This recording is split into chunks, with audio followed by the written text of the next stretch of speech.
Ward, what a nice comment saying, we can't wait to see you in person. I can't wait. I used to joke with my kids this summer, wondering what are we going to do? You can't really go to camp. And what they said is, Dad, we need COVID to be cured so we can go back to school. We've had 3 months of family vacation. The last thing we need is 6 months of family vacation. We deal with it. You know, my kids love me. I love them. But after a while, they just need a little space. So I too am cautiously optimistic that we'll be able to get back on the road. I think my mouth to God's ear, we can make this happen towards the middle of 2021. When you go through just the cycle or you look at all the stages, first and foremost, you need the medical vaccine to be approved and tested and verified for safety. Then you need to manufacture hundreds of millions, and on a global scale, you need to manufacture billions of vaccines, and you have to make sure they're all done correctly. That is absolutely not a trivial undertaking. Then you need to distribute all the vaccines literally around the country. Again, done safely. You know, some of the vaccines said they might have to be refrigerated. I don't have the latest information. And then you need to vaccinate the people. And then after you get this so-called herd immunity, preferably through vaccines, not through mass infections, once you've got that, then you could start planning live events. So it's a little far out, but you can always count on myself, my Angelbeat team, to make sure that we're delivering meaningful information to help you in your careers, to help you in your jobs, etc. Glad to see lots of people coming in. By the way, I've got my phone right here. We'll be going through all this. You might see me checking it at various times just to make sure that I am up to speed on everything going on. 4 great companies to complement AWS, Microsoft, and Google. We're very appreciative of their support. I think you'll find their solutions very useful. If you take a look at what Trend Micro does in security, there's only so much that the big 3 cloud providers can do. There's a shared security responsibility model, and Trend Micro can give you insights on where their skills and capabilities kick in and where the big 3 cloud provider security features end. Very critically important issue. Cloud Health, an independent business unit within VMware, has some great insights on how do you go about analyzing and improving your cloud posture. Cloud Health in general is a very important tool that organizations use from an administrative and financial side to manage their hybrid and multi-cloud environments, that they've got other capabilities. I do want to point out you don't necessarily need to be a VMware customer to take advantage of Cloud Health, but since VMware did buy them, the VMware organization and their exposure into IT infrastructures through 90+% of the Fortune 1000 gives them some insights that makes the tools they offer very valuable. Ops Compass has some great expertise around automating compliance and security when you're going to the hybrid and multi-cloud. There's so many different regulations out there, it's hard to keep track of everything.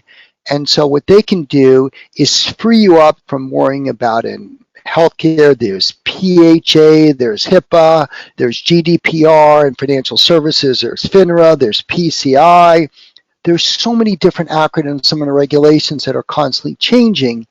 That's one of the key value add that we're going to hear from Ops Compass is how do they help simplify that critically important task, thereby freeing organizations to pursue for more strategic initiatives without worrying as much about these regulations because you have a trusted partner like Ops Compass who is the living and breathing every single regulatory change and parameter.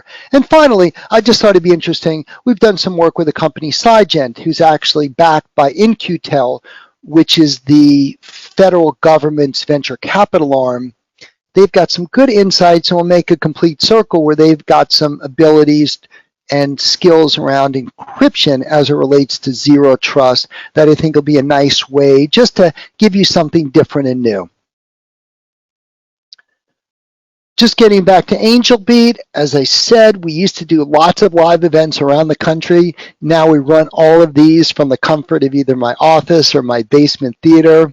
We're very focused on running programs in a virtual sense that either focus on specific elements of technology, such as security, as we're doing today.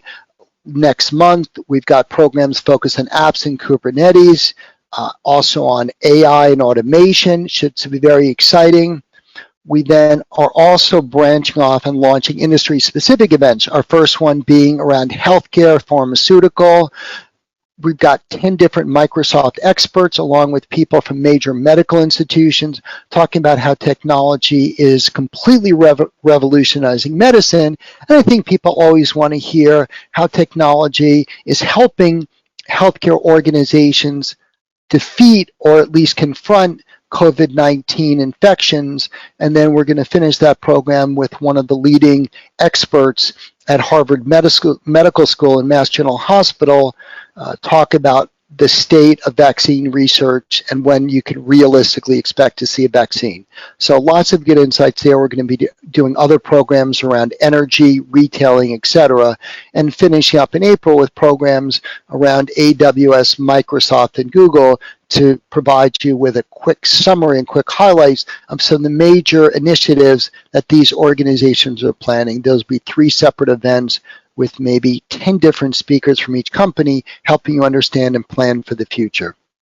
I think it's going to be absolutely fantastic. Make sure you could follow us on all the social media platforms, hashtag Angelbeat, as in addition to communicating via pushed out emails.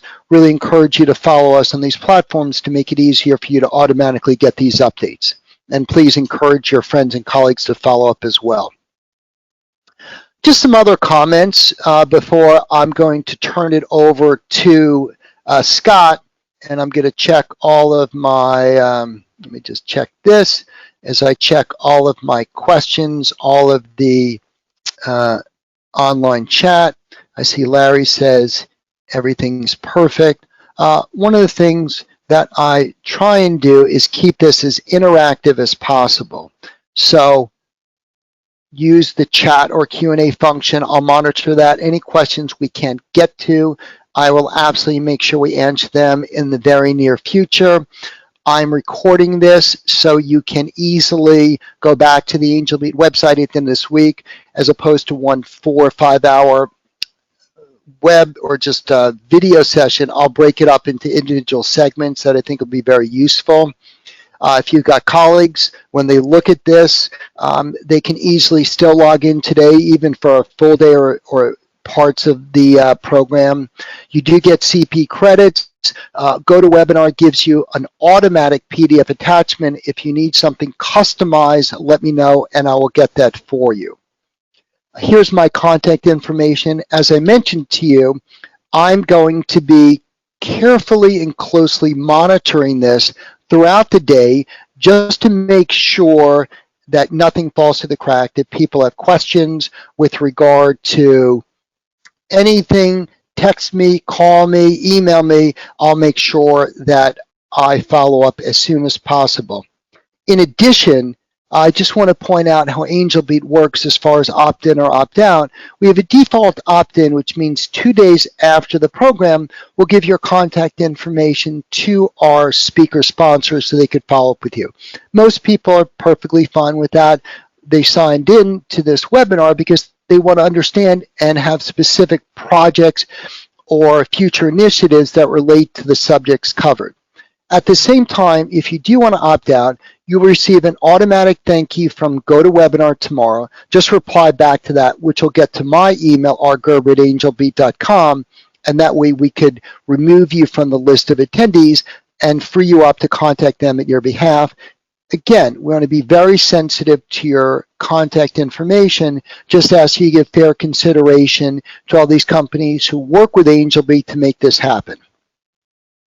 Other than that, I'm going to just quickly launch a couple of quick polls here just to make it a little bit interactive.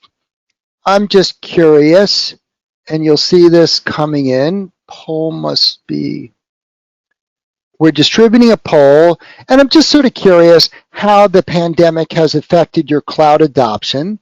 Just want to get a little bit interaction here in addition to the Q&A. We'll also be doing some polls after each presentation just to get some real-time feedback from you.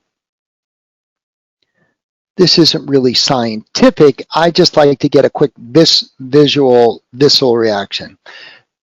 This is about what we see around the country, which is about half of the people say it's had no impact because they might have been moving along. About a third of the organizations are recognizing that they have to accelerate their movement to the cloud because if your competitors were very cloud friendly before the pandemic, they could probably respond a little quicker to enabling a remote workforce. So we see that a lot. Maybe a small percentage, 15 to 20%, saw it delayed because they might have a more complicated on-prem infrastructure that doesn't lend itself that easily to simply remote migrations to the cloud. But we see that a lot of cloud initiatives were happening beforehand, and maybe 25 to 40% were all going to be a lot faster after the pandemic. People ask me, is there any silver lining with the pandemic? The only thing that I can think of is that when people are going through budgeting process, sometimes CFOs, CEOs always question the value of technology. Do we really need these initiatives? I can tell you that every CEO, every CFO, every VP of sales absolutely recognizes that technology, however important it was in the past for efficiency, for integrating with your customers, to providing a flexible workforce, it was absolutely really important before March 6th. After March 6th, which was the last day of Angelbeat, Friday, March 6th, after that, everything stopped. Every CEO now knows we better be right on top of technology. So the only silver lining is that it seemed to have made technology budgets be more readily approved. Let me just do one other quick survey. And I'm just curious, when people are looking at on-prem security versus cloud security, what are people's thoughts? Is cloud more secure? Is it less secure? Is it about the same? Or does it really depend on how you set it up? This is analogous to some of the surveys that I used to run when we asked people to compare wired versus wireless security. And the conclusion there, and we're seeing it not surprisingly because most of the people at these shows or on this virtual webinar have been to Angelbeat shows in the past. They all know that it all depends on the configuration. It all depends how you architect your solutions. It's not as if one is by default absolutely less secure than the other. It all depends on how you set it up. And hopefully by attending this virtual program, you'll know how to set it up correctly. So all very interesting.